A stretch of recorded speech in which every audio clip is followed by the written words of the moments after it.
Thank you for that, Arthur, and that context, and Chad, your thoughts also. We really appreciate the feedback because I mean, I want to know.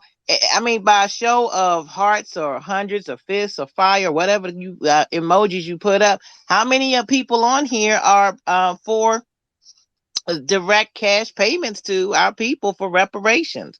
I see a couple people that are flashing it. Great, there you go.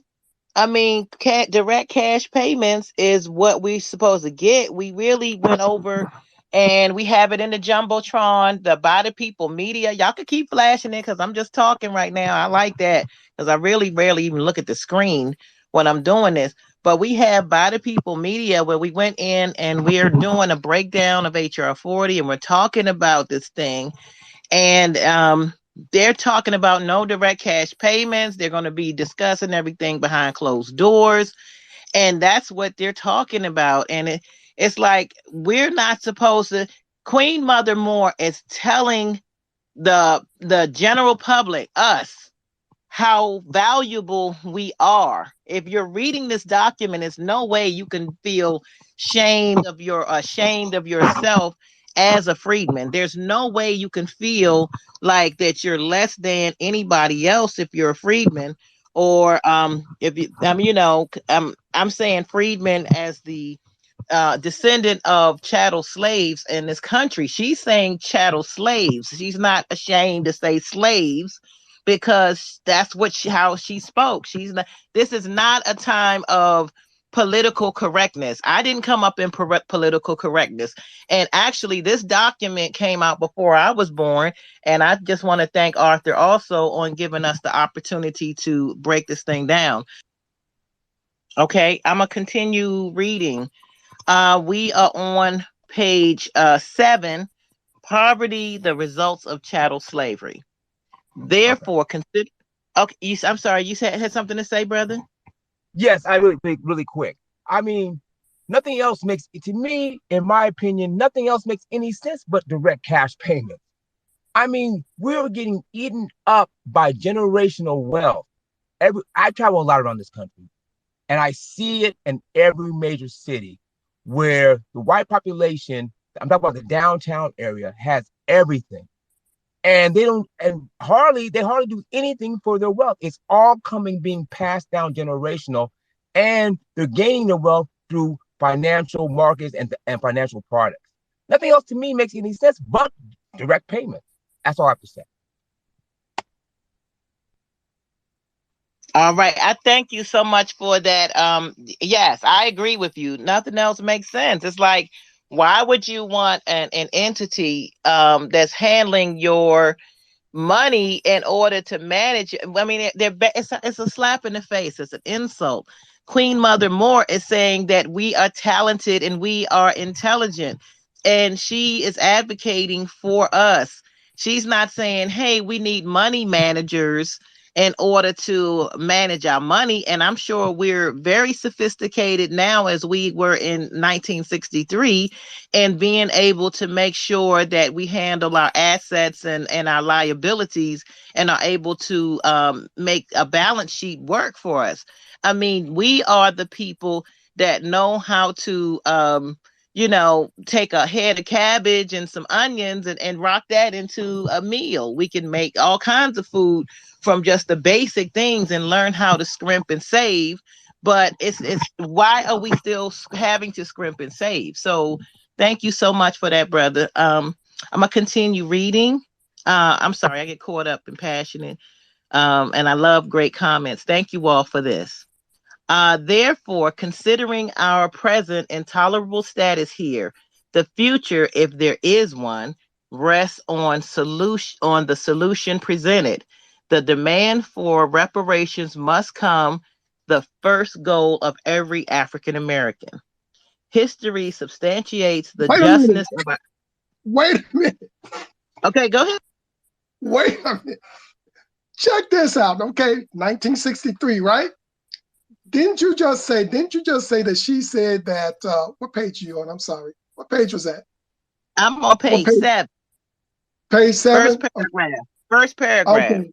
Check this. Okay, now, She said she gave a political direction for freedmen. She said, therefore, considering our present intolerable status here, let's take that to mean 2022. The future, if there is to be one, remember we've talked about, that this society is trying to erase us, right? Rest on the solution presented. The demand for reparation must become the first goal of every African American. That must be the first demand that you make on any person running for office in your district, whatever. The first demand that you make to any party, the first demand that you make for as far as any policy affecting us. So she gave us our political direction. Huh? I'm sorry. Oh, I said bars. Yes. Yeah. And can I just underscore what Arthur just said, because he's absolutely right. This was in 1963, and so if you think about that time frame, you got 1964, March on Washington. You have the Civil Rights Act, 65 Immigration Act. So this was said at the height of the Civil Rights Movement. So she had a political direction and was expressing something that we as a community were not necessarily prepped to hear, I think. And this new generation, I think we are very much prepped to hear her message and can hear it with more clarity than in 1963. So I think Arthur's absolutely correct. When you look at the time frame at which he wrote this and made these statements, it's absolutely astounding. Yeah, I just want to interject really. I agree with Arthur 100% on this. As my field of study is history, and as a historian, there's a timeline that's built up, and we have progressed to a point now where I feel that we're ready. I think that during the 60s, the late 60s and 70s, we were tied into Pan-Africanism because we thought that there was a common goal with that, and we realize now there isn't a common goal with that. That we have to actually look out for ourselves because no one else will. And I agree 100%. It's just sad in I was born in 1964, so I was born, I'm a little older, so I was born right during that time, and I mean, 60 years to this point, but maybe that we had to go through this progression to get to this point.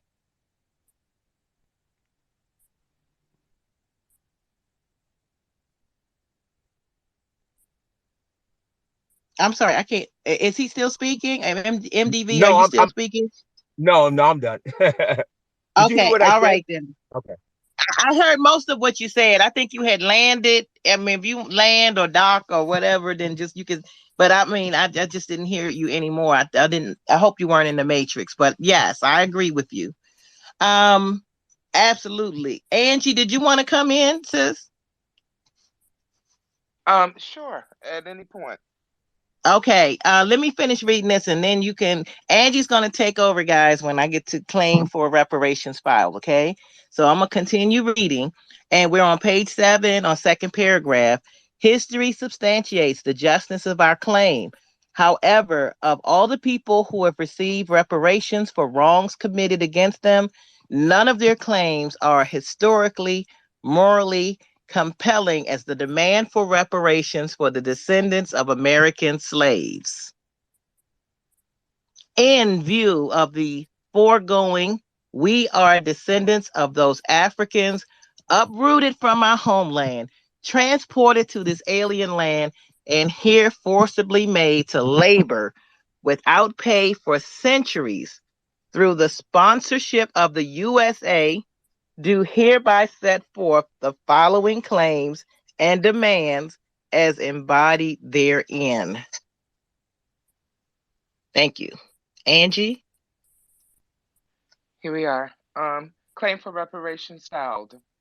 In commemoration of the 100th anniversary of the Emancipation Proclamation, which became effective January 1, 1863, The Reparations Committee for the United States Slave Descendants Incorporated, a nonprofit corporation organized under and by virtue of the laws of the state of California, filed a claim for reparations and money damages with the United States government on December 20, 1962, for more than 25 million American citizens, members of the Black race. Anyone care to speak? I'll continue.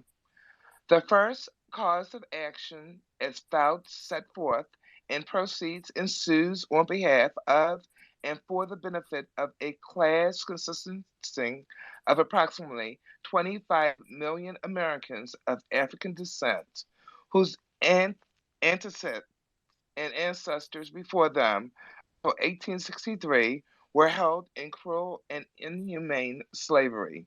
The claimants asked for reparations in the form of money damages for the loss of their ancestors' fair share of property which accrued by reason of their skills and labors to the use and benefits of those persons, citizens of the United States of America, who, a class, called themselves slave owners, and who did, with the sanction, approval, and protection of the United States government, became unjustly enriched by the use of such forced human labor. Anyone care to speak? I'll continue. Claim for reparations filed. The second cause of action calls attention to the unjust enrichment of and to said owners by such wrongful claims of ownerships of human beings as properties, and by the wrongful use of such forced human labor, which continue for a period of more than 200 years until 1863, by wrongfully taking of the labors and skills of the antecedents of those of the class for which whose benefits complaint sues herein is such wrongfully taking without their consent. The third cause of action calls attention to the fact that the United States of America and all free nations in society whereby individuals enjoy property ownership and its attendant benefits, such as inheritance and descent. The descendants of American slaves were denied this right. The brilliantly prepared claim called. Angela, thank you for reading. I Yes. mean, can I come in here on what you had read for the past two or three paragraphs? And I just wanted to say thank you for that so far. You can continue reading after I finish this. But I don't see any. I mean, she's saying over and over and over the descendants of American slaves, people who she's saying it, and it's like you cannot conflate that with any other group. She's saying that they were treated as chattel, as property, as this is what she's saying. Nobody else, no other group was treated as chattel. No other group. They could say, hey, we were slaves, but you were not chattel.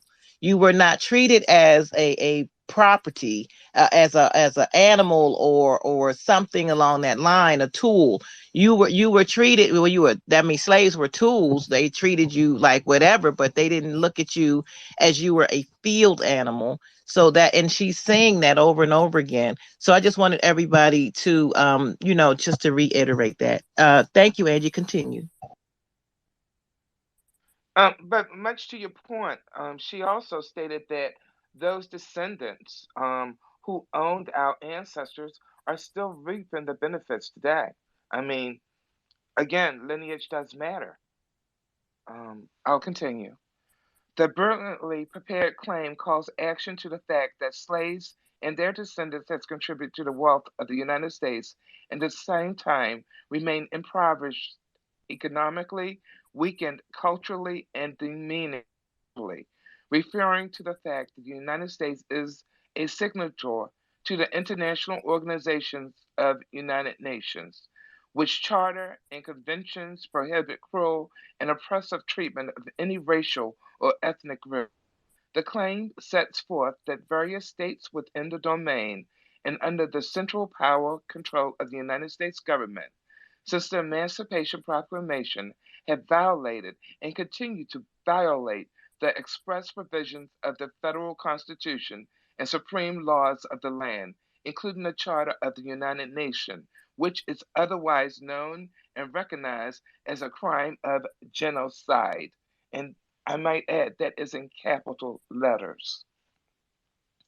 Under the provisions of the aforementioned Constitution of the United States of America, the claim states, as explicitly enumerated by the Supreme Court of the United States of America in its now legendary school desegregation decision and in subsequent decisions, unqualified recognition is accorded to the constitutional guarantees and limitation concerning human rights. Any questions, or shall I continue? I'll continue. Under the Article 5, 10, offers President states, strong and compelling as may be the merits of the claim for reparations on its face alone, it is not without precedence in the field of law of nations. Particular references here are made to the payment of reparations by West Germany under a treaty signed in 1952 to the new nation of Israel, and quite significantly to a separate private body known as the Conference of Jewish Organization on behalf of Jews. Details will be developed subsequently in legal proceedings. Other and similar precedents on reparation payments by the United States government are as follows.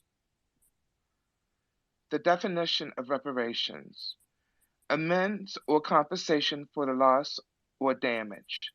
B. The action of repairing or keeping in a prepared state. Westford Dictionary. 2. The precedent. Germany. A. Paid reparations to the Allies under the Versailles Treaty of World War I. Germany was considered the aggressor nation. B. Finland paid reparations to Russia, concluding last payment on September 18, 1944. C. United States paid and continues to pay reparations to American Indians for denial of citizenship rights and loss of personal property. And at the end of almost 5 centuries, the United States is still negotiating with American Indians for the payment for the recent seizure of to the tune of $29 million. D. United States paid reparations to the Philippines in September 1962 for damages to that country and use of that nation during World War I. E. United States pair reparations to Japanese Americans for denial of rights, seizure of property, and confinement in concentration camps during World War II. Reparations were paid to individual Nisei and was tax-free. F. Germany, under a treaty signed 1952, paid reparations to the Jews and to Israel. Examples: reference on World Today, page 302, July 1952. Finland Treaty was signed in February 1947. Claim for reparations filed. On September 18, 1944, Finland paid last installments on reparations resulting from Russia-Finnish armistice of 1944, an amendment to agreement of December 1944 to 45 in the amount of $300 million. R.F. Harold said in an article on German reparations, we lack experience of what civilized white men will do under the lash. Well, now we have some experience, and it may be an edifying story. German reparations to Israel, the 1952 treaty and its effects. German reparations to Israel, reference International World Today, Volume 10, June 1954, page 158. Relative to the members of the black race who boast of one white parent and wish to identify themselves with that parent rather than identify them with the black race. The committee follows the customs established by the United States government and rules. An individual with one drop of Negro blood in his or her veins is considered a Negro. However, the committee declares that those individuals who do not wish to share in the just and fair reparations are not obligated to do so. They are, however, obligated not to join the enemies of the American citizens of African descent to campaign against the payment of reparations. That's a key Boom. point. Angie, I wanted to stop you there because that's important. We're talking over 50 some years ago. They were talking about who is included and who's, as far as the whole conversation we're having right now, they were speaking about that back then. I mean, it's just so it's clear. And one of the things they said, if you don't agree with it and you're like, say maybe somebody has some kind of racial ambiguity, but they are, part of our heritage, our tribe, our group, but they don't agree with reparations. They are not to go against those of us who need the reparations. So I hear people coming into these Twitter spaces all the time saying, no, we don't need reparations. I see it on YouTube. There was a guy saying it won't help us. And I think he was a CPA, and all these people, these weirdos coming in here talking this foolishness about we don't need reparations. Well, maybe you're okay, but it's not okay to sit here and start talking this foolishness against those of us who do. If your people need the help, you are a traitor to your own people if you're sitting up here talking against the very thing that people like Dr. Darity and Queen Mother Audley Moore are specifically saying right here in this document. Don't go against your own people who are advocating for reparations and restorative justice for our people. I'm sorry, Kelly, you can unmute yourself. No, good morning, everybody. No, you took the words right out of my mouth. I was going to pretty much go that same route, even bringing up Darity. But what I want to say to that also is, I just saw yesterday, I believe it was even on Twitter, where that very scenario was happening. And one of our good sisters responded to this person by saying, because the person said that we don't need reparations. And the response was, no, you may not need reparations. So my point is with that, and I thought that was very profound that she said that there, was because one of us, or whoever it is that wants to try to speak for us, because you don't want one doesn't mean that your word is dominant over the entire group. So I just wanted to put that out there, because it seems like for whatever the reason, because one person says it, that means that speaks for the majority. And I just wanted to make it clear, and I agree with her. You don't. And I'll rest. Well, you know what kills me about the weirdos who happen to be freedmen descendants that talk that kind of mess. If reparations does pop off, no, I'm not gonna say if, when it does pop off, and let's say the first installment of reparations is a Darity-esque closing of the racial wealth gap. And you got that $350,000, let's say maybe even a $500,000 check being drawn off the U.S. Treasury coming to your mailbox. Not one of those motherfuckers would send back that check. Not one of them. I knew you were gonna go there. Exactly. Why just send it back? Don't even open it up.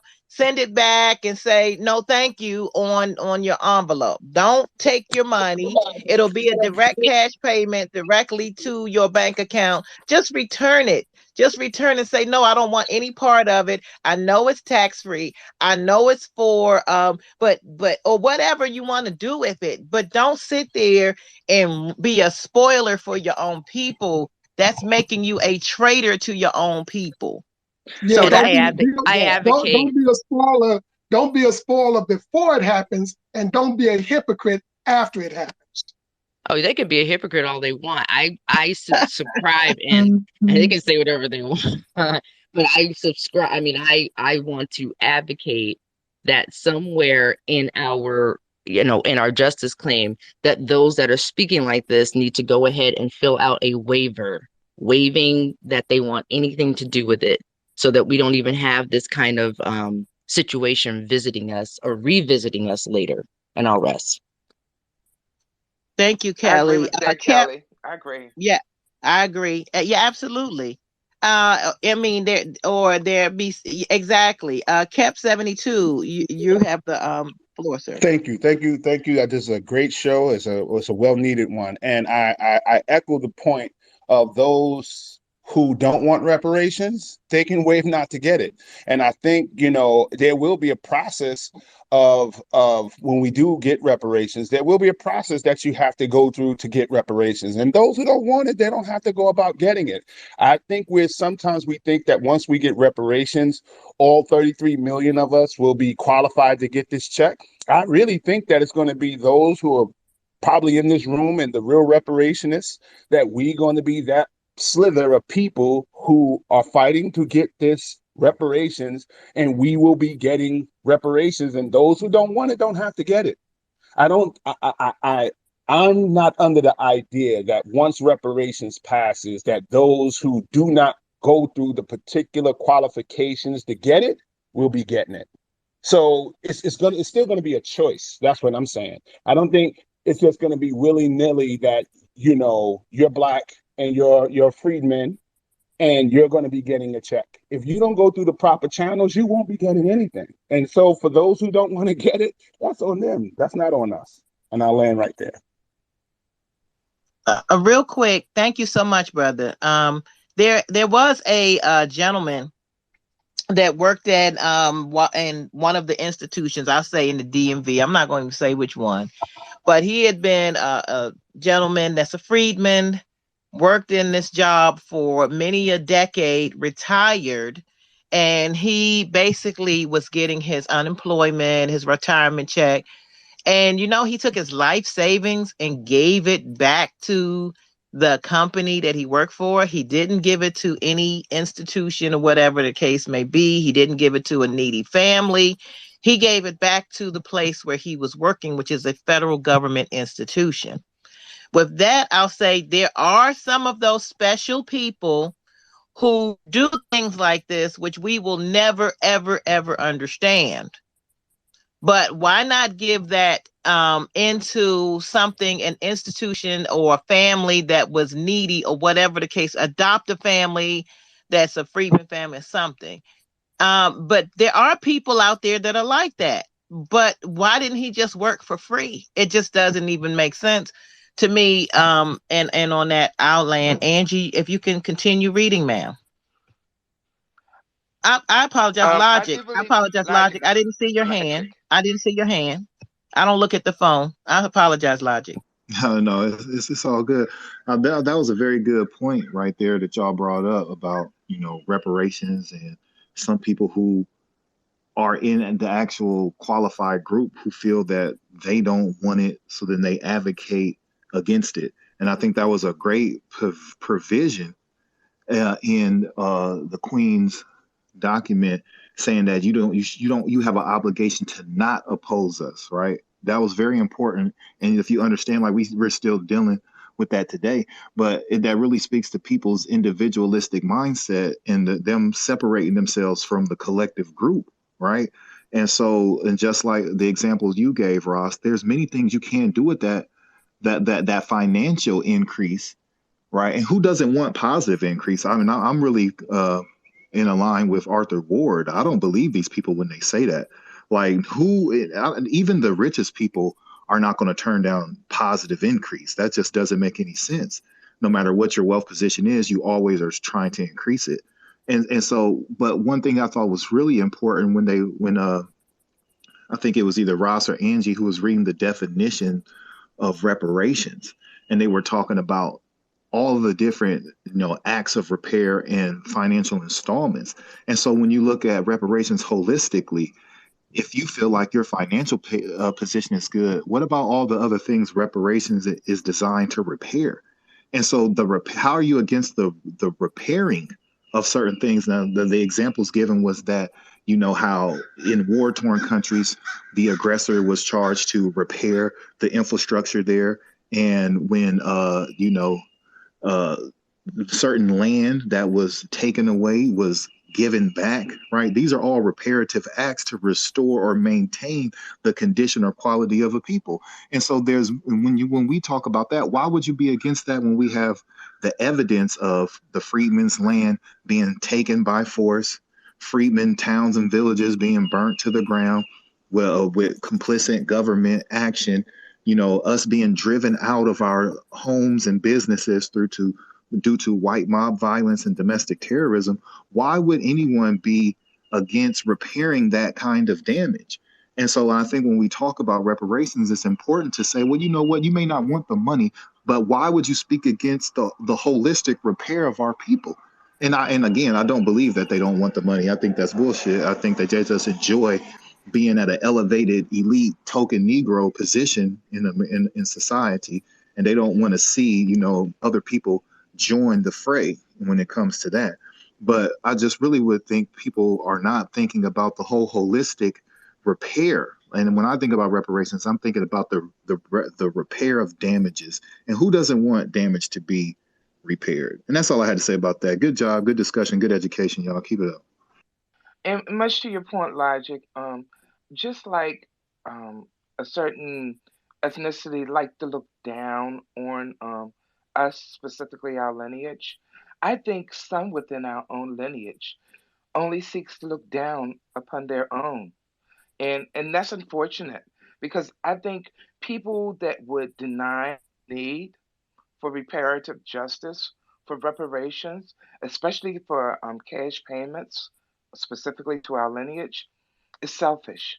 They're just selfish, self indulgent people that can look at their brother who might be a heroin addict, and if he needed a place to sleep, would deny him interest into that. I'll continue to read. It's The it's like it's a few hands that are up. Angie, Kelly can come in. I'm sorry, MDV. And then we'll let Angie finish, and then come back with Harriet and Kep. How about that? That's cool. Okay.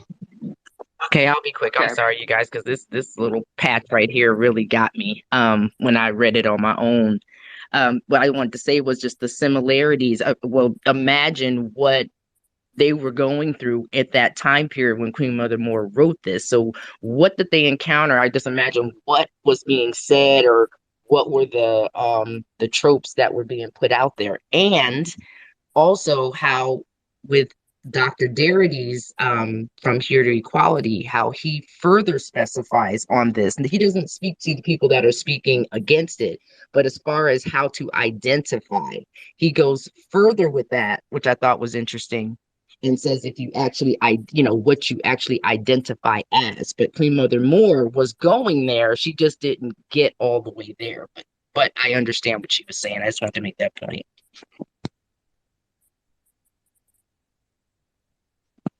And I landed. Okay. Thank you, Kelly. When we come back in, Angie's going to read this last paragraph, and then we're going to come back to Harriet, MDV, and then Fear This. Okay. And then I'll start picking up from there. Thank you. Okay. The committee views seriously the fact that the United States government gives, extracted from all citizens, including American citizens of African descent, without our consent, billions of dollars to India to fight China, spends more than $1 million daily in Laos, millions of South Vietnam. Under our present law, the Internal Revenue Service each year makes a large cash contribution to Israel's welfare, despite the fact that Israel is a sovereign state. Furthermore, more than $200 million was spent to rescue the pigs from Cuba, captured during the ill-fated mission of aggression on a sovereign nation by refugees stationed in this country. Also, Americans of African descent are asked to pay taxes equally with others to provide foreign aid to communist Poland, communist Hungary, and Czechoslovakia, and England, France, Canada, and other countries whose citizens, if they wish, may become first class citizens of this nation and discriminate against African Americans who are treated as step citizens. Man, that's a word right there. Thank you, Angie, for that. Now I got something to say about that real quick, and then I'm gonna let I guess with their hands speak in the order that I said. No, I'm gonna let y'all talk. I'm sorry. I'm gonna let y'all talk. I think it was Harriet. You were up first.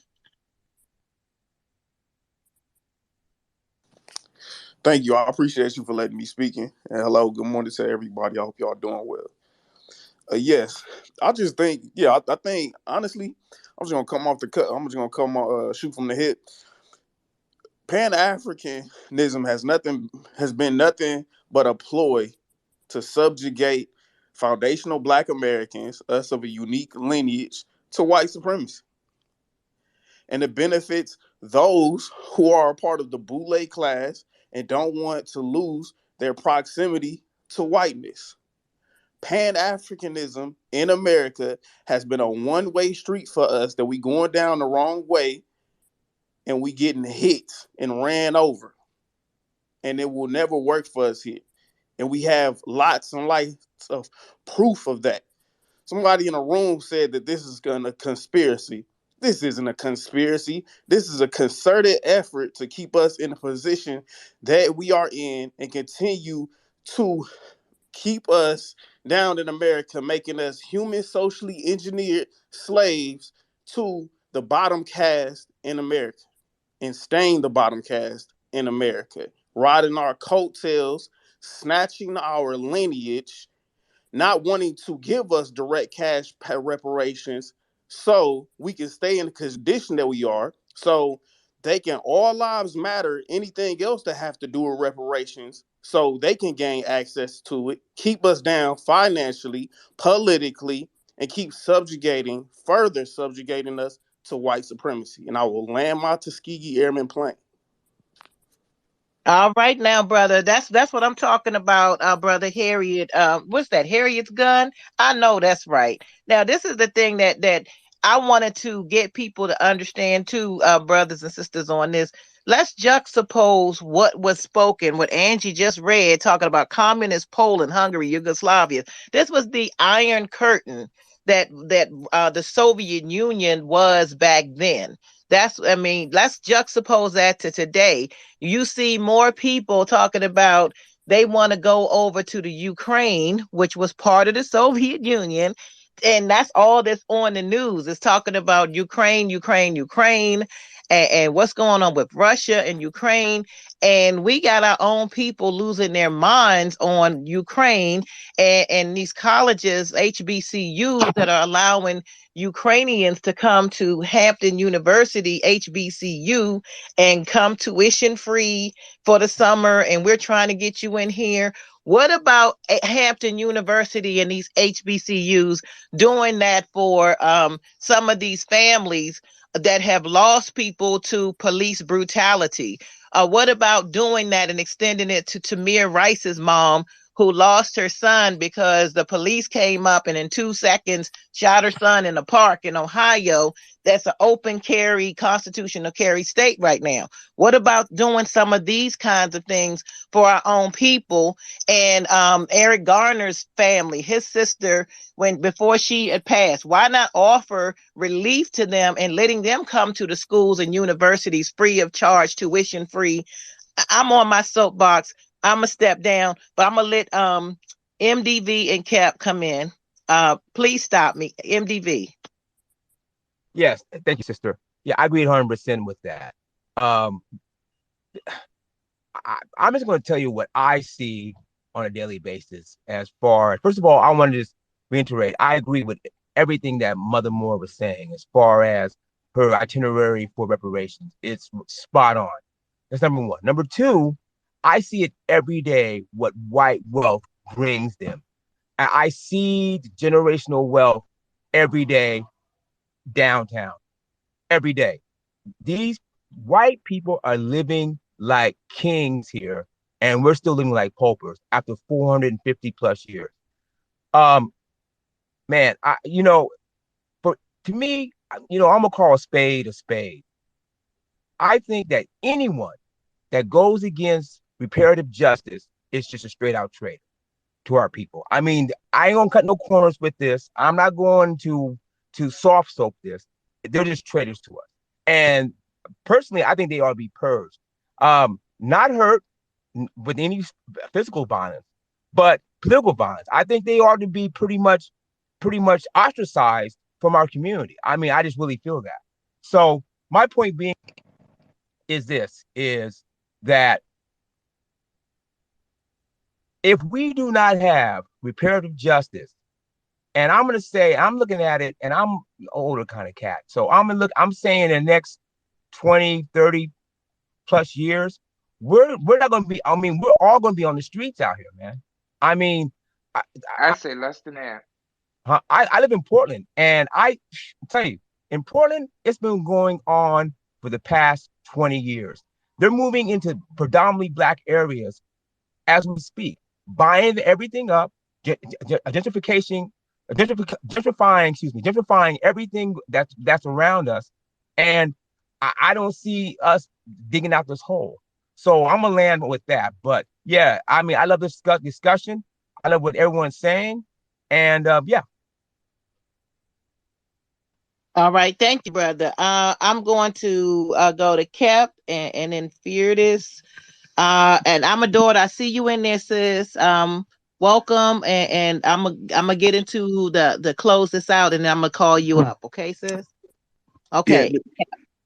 yeah. This will be real quick. I just wanted to speak to the ones that are within our ranks, the freedmen that are within our ranks that don't want reparations, right? And I just think we should put them into a category because we are damaged people, right?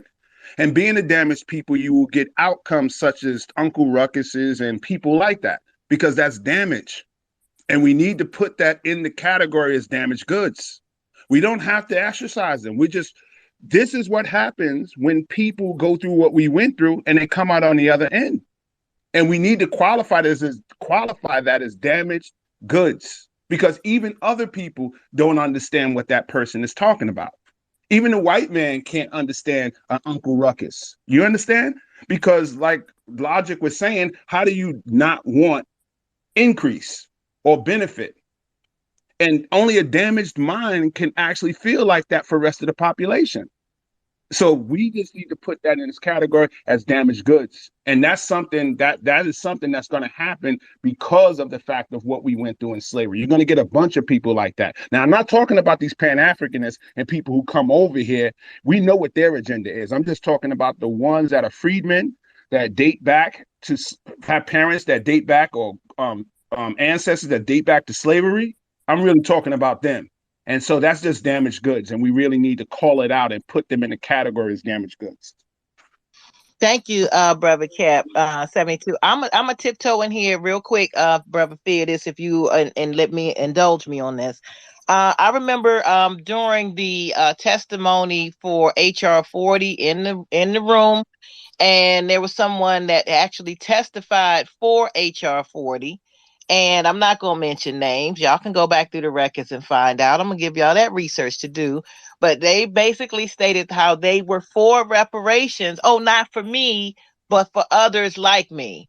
So to me, it just doesn't make sense either. I think what it is, Brother Kep and Sister Kelly and everybody, I think what it is just that shame of, oh, I'm not talking for me, and I'm talking for the others. And but when the check comes in the mail, you can best believe they're going checks. I apologize, come in the mail, they're going to be cashing them. So I don't believe that for a second.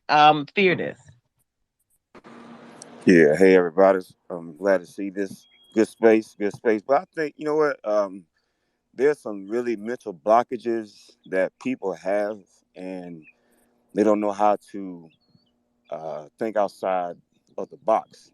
They've been so mentally boxed in that the box pretty much caves them into like in a prison, and they can't see further past the feet they're in that prison, and it's sad. I mean, we got over almost what half 50% of the population is homeless. That's work that can be done there. There's we got foster children. We have a lot of initiatives that need to take place, and it's not so much about yourself and how much you may have and how much you are frat brother or how much you are sorority. It's not even about that.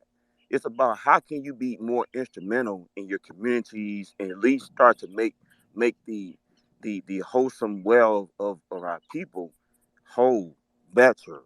And really start thinking about the big line of how to really make things better, how to really make things repair, how to really gain on the policies, the protections that the freemen had, and you can put those back in place. Those are the things that are really hurting a lot of people. They can't see past their own hand, and it's real sad. But it's like you're gonna have to weed out the bad apples from the good apples and carry on with the good apples. I'm gonna land my plane like that. I just want to say one. Can I just say one thing to that? I just want to reiterate. First of all, brother, that was great, and you're 100% right. But we don't have any wealth. We just been brainwashed to think we have wealth. We don't really have any kind of substantial wealth at all. I'm telling you. I mean, yeah, we have these black Greeks, and yeah, we have a few black people in positions, but as far as a whole, as a community, we don't really have any wealth, man. These people are just they're delusional. That's all I have to say about that. So I'm gonna land on that. But Can I make no. a point? Can I make a point? Make a point to that. But much to that point, if you have wealth, you can make decisions. Decisions pertaining specifically to your needs. And in our case, without wealth, we can't make decisions in the situation we're in. All right. Thank you for that discussion. And what I'm gonna do is I'm gonna go to hold on, I'm a daughter. I'm gonna read some more of the article of the pamphlet. And Marcel, I see your hand up. I'm gonna let I'm a daughter come in after I read some more. And then Marcel, you will be following I'm a daughter. Let's do it in that order. We are on page 11 of this document, and it's called Claim for Reparations File. In view of the foregoing, it is the studied opinion of the Reparations Committee that there can be no argument against the just claim for reparations for the American citizens of African descent. The reparation payment will be used to rehabilitate and alleviate the national poverty which the American citizens of African descent suffer as a result of chattel slavery. There she goes, locking it down again. So that's important, right? Preferential treatment, yes, in capital letters. The Reparations Committee takes the position that the descendants of American slaves must be given preferential treatment now, capital letters, with immediate hiring on a quota basis in every level of our industry, implemented with intensified on the job training program. The program must be instituted and financed by the federal government. When? Now. It is the contention of the Reparations Committee that the descendants of American slaves are entitled to 13.1% of all jobs in America. Why 13.1? Because that's what they had us at, right? The job quota, therefore, is the first step towards repairing damages inflicted upon the slaves and their descendants, commonly known as Negroes. Preferential treatment and hiring on a job quota basis will further serve to balance the maltreatment of which the Negro has been a victim of this country for over 344 years. The Negro Revolution of 1963, with its anti-climax, march to Washington on August 28th, resulted in little or no gains for the Negro masses. The Negro leaders' demands are limited, integration, and freedom now. The Reparations Committee argues that these are empty slogans and that integration is possibly only among equals. It is studied opinion of the Reparations Committee that the Negro masses are unable to compete with the white masses at present because they have been deprived of equal status, denied equal education, economical and political opportunities, and for a century have lived on the outskirts of American society. Thus, the preferential treatment will raise the Negro on the academic, economic, and cultural level of the white citizens. Or government could, which would not be practicable, disenfranchise white citizens and deprive them of citizenship rights, deprive them of education, or generally reduce them to the level of the Negro masses in order to equalize our citizenship. The Reparations Committee believes this is not sound, that the Negro should be, via the preferential treatment option on the job training, raised to the level of the white citizen, equalizing our citizenship, preparing for an integrated society. And I'll pause right there and let our daughter speak.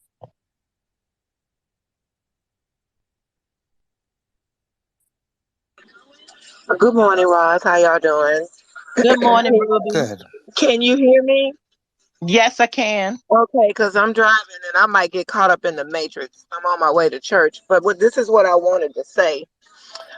This is great, and I wanted to ask if Arthur would please send me a copy of the pamphlet so I could put it on our TexasReparations.org website. I got you. Okay, please do send me that because this was all so enlightening, and I'm glad I'm on my way to church because I done said a few words that I really need to repent for. This is good conversation also because um, it's good that Queen Mother Moore, and we put some videos up of her on our website, and I'm grateful for the time that you took out with us. Roz, I really appreciate you and the time you take out with us. I really do. And I wanted to say that this has, this all is good. And we say, this has been being said. This has been being said. This has all been being said. I was born in 64. So it's been being said. And so my point is that there's got to be something else because Queen Mother Moore laid this out and it's so eloquent. And I do intend to use some of those quotes in some speeches that I've been having. My point is that they don't want to do this. Y'all going to go in church. They don't want to do it. They don't want to do it. Every intelligent discourse has happened to give these people an insight on us and what our families went through, what our ancestors went through, what this government has allowed, what we've gone. I mean, every discourse has been already explained. They just don't have the political will to honor and respect the demand. More than that, the Pan-African, and I have to always put strength on that. These Pan-Africans, they lay real close to those decision makers. They go lay themselves bare before them and let them do whatever they want to do to them and say whatever they want to say to them, as long as they get that opportunity to speak for us all. And we got to break that up.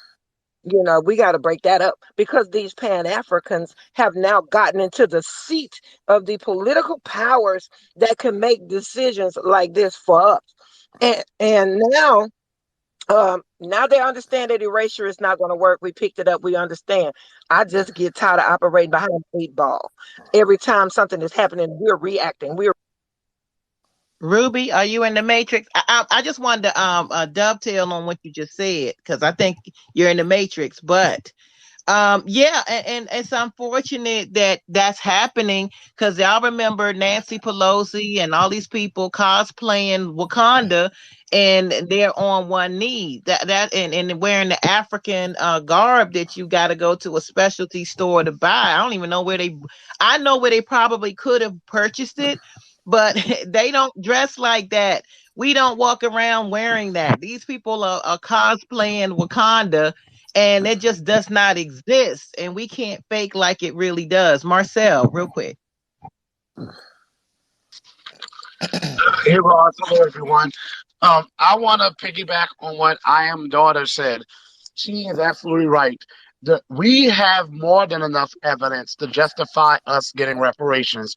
And you know what? This country is almost like they give us more reasons that we should get reparations. Look at what they're doing with the Ukrainians. I know you mentioned that some about what these HBCUs are doing, at least Hampton University so far. But let's look at what our federal government is doing. They've already sent trillions to Ukraine, not billions, but trillions, in the form of aid and in the form of military equipment. Now, mind you, Ukraine is not a member of NATO.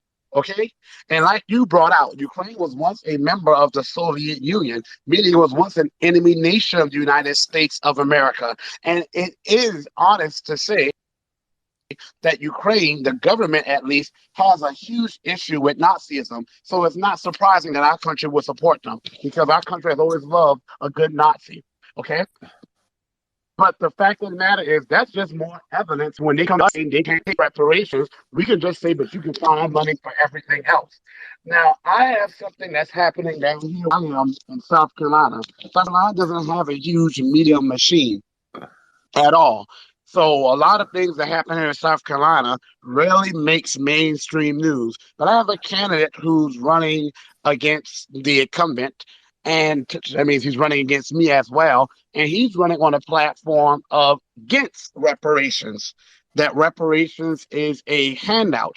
Now, when I went to file, he came and shook my hand and said he loved what I stood for, but he knows I'm standing on reparations. So y'all, we are fighting a battle on two fronts. We have a group of people that are against reparations, and some of them have made that their platform, calling it a handout, calling it warfare, and pretty much using bootstrapperism ideology, which we know is all anti-blackness. Then we have another group that's supposedly pro-reparations, but they're running on reparations in quotation marks. That's really just Pan-Africanism ideology, which will leave us with nothing, will send the checks to them and allow them to decide how it would be spent, and most of it will go in their pockets, or they want us to get reparations, quotation marks again, that will be the manure show that we see happen in Evanston, Illinois, where now even the people there who at once upon a time were supportive of it, the small segment, are now calling it out for being a huge disaster, because you have the banks that did the discriminating being the ones receiving these $25,000, I guess, investments or a discount for a home loan, when the people there can't even afford a home in Evanston. So some of them, and this is heartbreaking, have been asking if they can get those funds and use it towards things like food and furniture. That's what that has devolved into. So we have to now fight two fronts. A third front we know will soon appear. reparations that's really not worth their being called reparations, because it's not particularly for freemen, and it does nothing towards paying the debt we are owed. And now we have people who have made running against reparations their platform as well, as I'm seeing here in South Carolina.